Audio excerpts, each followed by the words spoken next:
Alors, bonjour à tous, c'est encore Fabike en facecam, oui évidemment. J'espère que vous allez bien. J'ai été agréablement surpris du retour de la vidéo que j'avais faite sur questions-réponses. Franchement, ça m'a surpris qu'elle vous plaise autant. Moi je me suis éclaté à la faire, ça c'est sûr.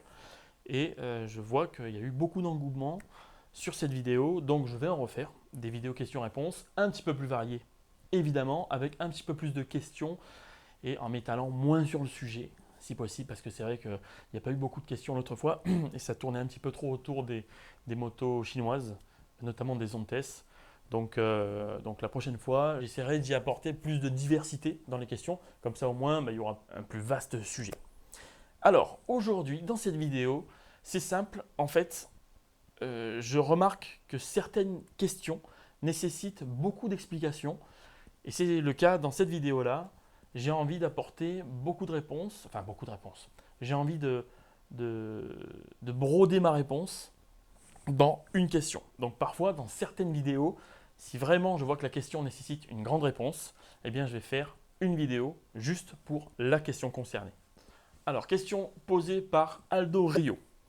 Petite question sur le frein moteur. J'ai passé mon permis en Asie et ça n'a rien à voir avec la France. Beaucoup plus facile en Asie. Tu m'étonnes. J'ai toujours peur lorsque je rétrograde et que la roue se bloque, donc j'utilise les freins au max et le rétrogradage se fait à la fin de fin. C'est à ce moment-là que je suis limite perdu dans les rapports, je sais plus quel rapport je dois utiliser pour réaccélérer proprement. Je suis débutant, en gros j'ai peur que la roue se bloque lorsque je rétrograde.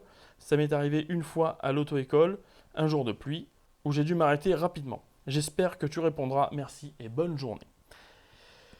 Alors effectivement, je réponds pas tout le temps aux messages parce que j'en ai pas mal, mais je réponds dès que je peux, surtout si c'est des questions comme ça qui sont assez importantes, puisque ça touche carrément le pilotage. Donc, pour pas bloquer ta roue au rétrogradage, alors ça, effectivement, le fait de perdre l'arrière, c'est souvent ce que j'ai dans une discussion avec des jeunes motards. Alors quand je dis jeunes, c'est pas une question d'âge, hein, c'est une question d'expérience. Donc quand je discute avec les jeunes motards, ils me disent ah ben telle journée j'ai perdu 2-3 fois l'arrière. Et là, je dis, ah oui, carrément perdre l'arrière. Alors en fait, les jeunes, perdre l'arrière, c'est ça.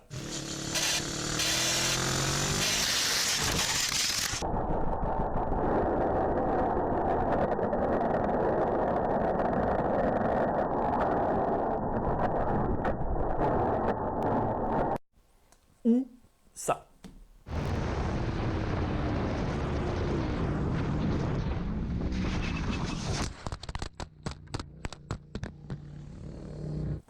Enfin, tu vois que le pilote en question, enfin là, c'est un pilote cascadeur, hein, un grand ami à moi, qui s'est prêté au jeu et qui a perdu 2 fois l'arrière, et tu vois que c'est pas trop rattrapable.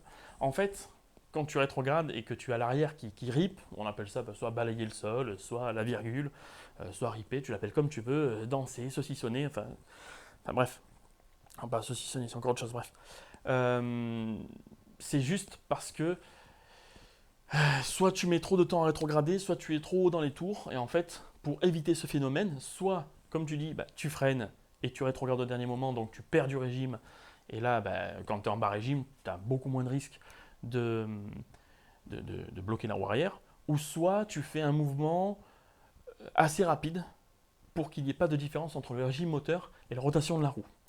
Mon moniteur à l'époque me disait qu'il ne fallait pas décélérer, débrayer, passer le rapport, rembrayer, accélérer. Il disait ça, le passage de rapport ne se fait pas en 3 mouvements, mais en un mouvement. Tu fais tout d'une seule traite. Tout, et tu reprends tes gaz. Bon, il faut un petit peu d'entraînement pour être synchro, mais je trouve qu'il n'avait pas tort, puisque ne serait-ce que faire ce mouvement-là sans toucher l'embrayage, j'en avais parlé dans une vidéo, le fait de décélérer pendant que tu rétrogrades, c'est ce qui s'appelle passer à la volée, et bien ça marche. Donc si en plus tu actives l'embrayage, je ne t'en parle pas, ça marche encore plus.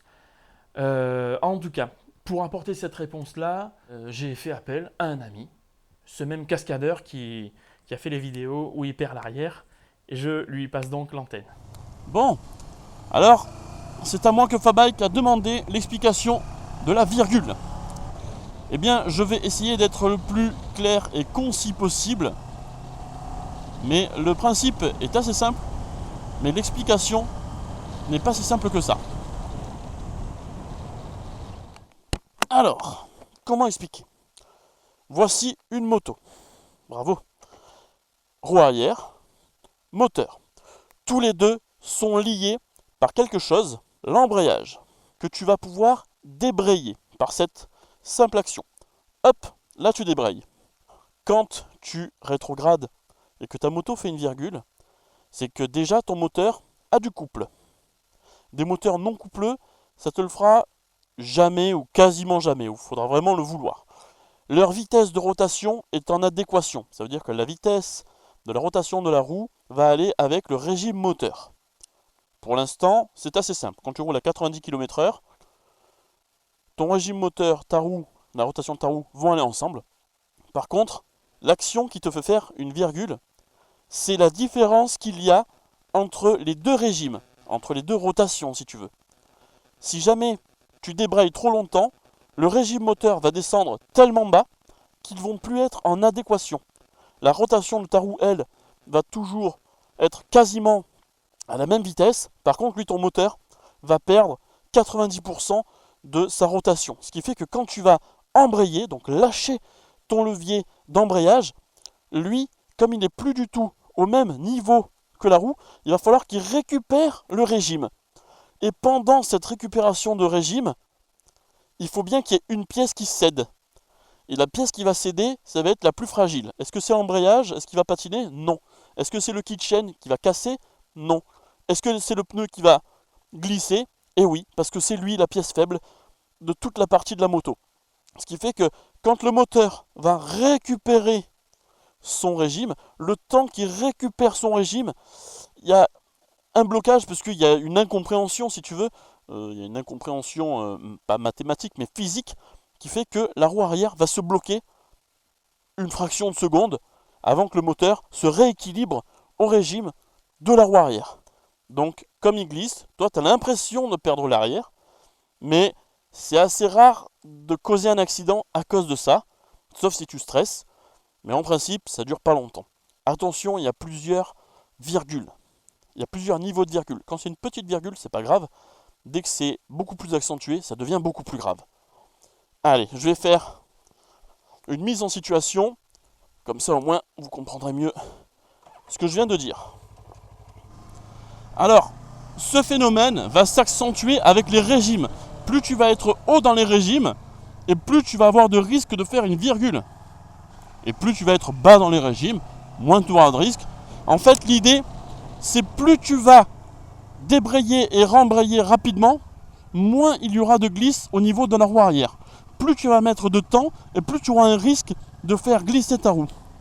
Et bien sûr, si tu tombes un ou deux rapports simultanément, en même temps, et bien là, plus tu vas tomber de rapports et plus tu auras de risque de faire une virgule. Mais attention, selon comment tu gères, ce sera plus une virgule, ce sera une parenthèse ou la chute assurée.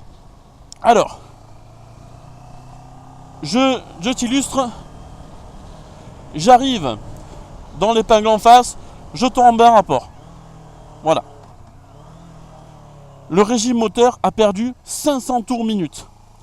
Donc, il n'y a pas d'incidence sur l'adhérence de la roue.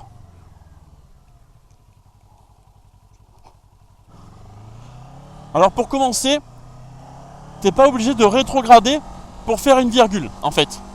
Regarde, là par exemple, je suis en deuxième. Deuxième, je débraye.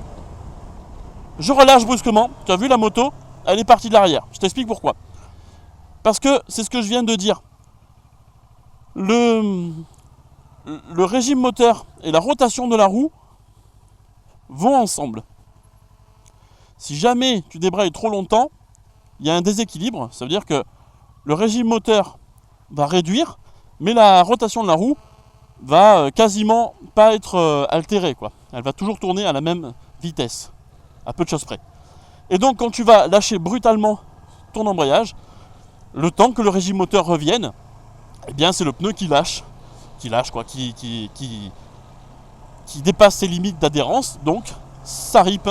Voilà. Donc tu n'es pas obligé de tomber un rapport pour faire une virgule ou pour te faire peur. Donc là, je vais accentuer le rétrogradage. Je vais tomber 2 rapports pour t'illustrer. Hop là, tu vois, la moto, elle est partie en glisse. Parce que j'ai été méchant.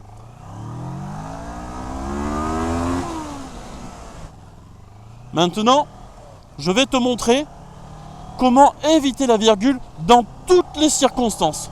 Comme je te disais, il faut juste être gentil avec l'embrayage. Là, je suis en 3e. Je passe en 1re. Hop. Je relâche tout doucement l'embrayage et j'ai pu passer mon épingle. Pourquoi j'ai pris l'exemple d'une épingle? Parce que c'est le virage le plus dur à négocier. Surtout si tu es en situation pas de perte de contrôle, mais si tu es en situation de stress et que tu as peur de perdre le contrôle de la moto, c'est l'épingle qui est le plus compliqué à maîtriser, à gérer, quoi. Donc là, comme je viens de te montrer, j'étais en 3, bien lancé, je suis tombé en première vitesse. Donc la configuration la pire que tu puisses avoir, c'est de tomber en première vitesse. C'est la pire, c'est là où tu as le plus de démultiplication. Donc c'est là où tu risques de perdre l'adhérence le plus possible. Hop, presque. Donc je te remontre.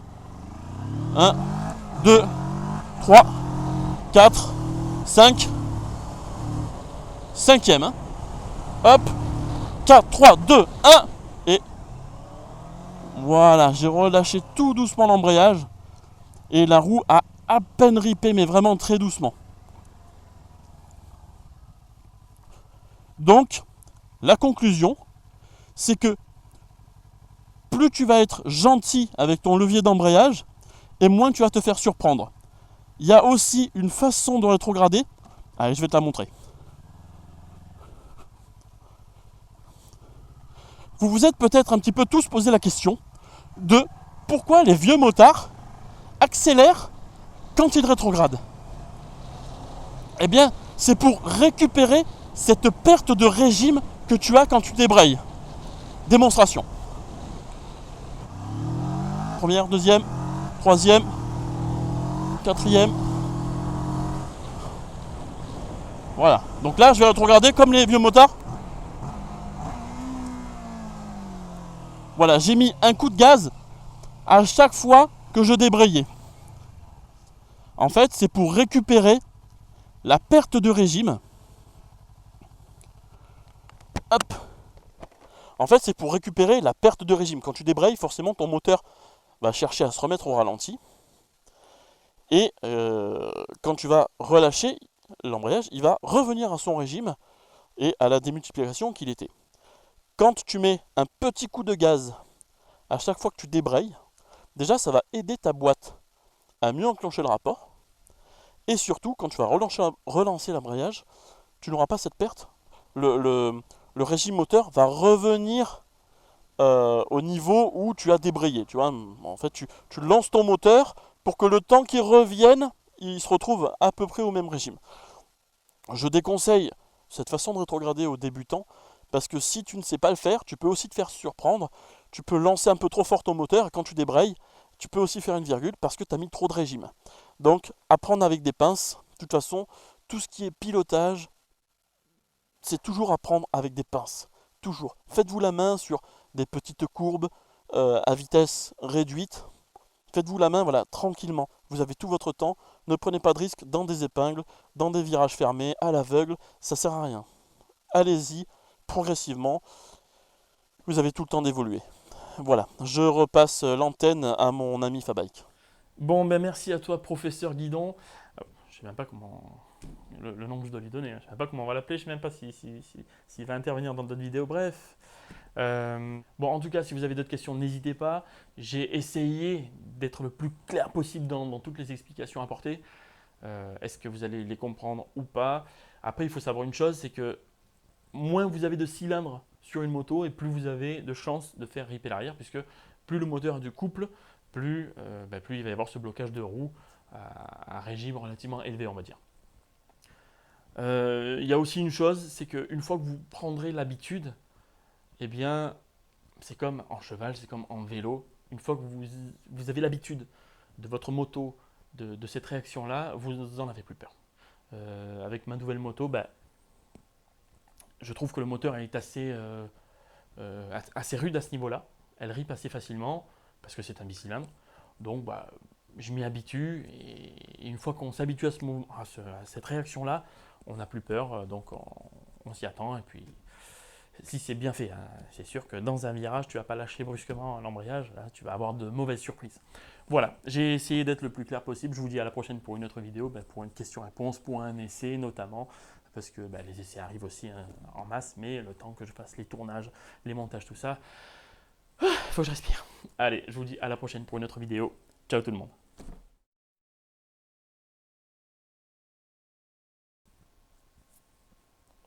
Je n'ai pas pris la question, d'ailleurs. C'est quoi la question? Non. Est-ce que c'est le pneu qui va lâcher? Eh bien oui. Et comme le pneu... Salut? Comment? Ah non, non, super. Tout va bien. Non, je fais un petit tournage pour expliquer à moto. Merci. Ça, c'est gentil, ça.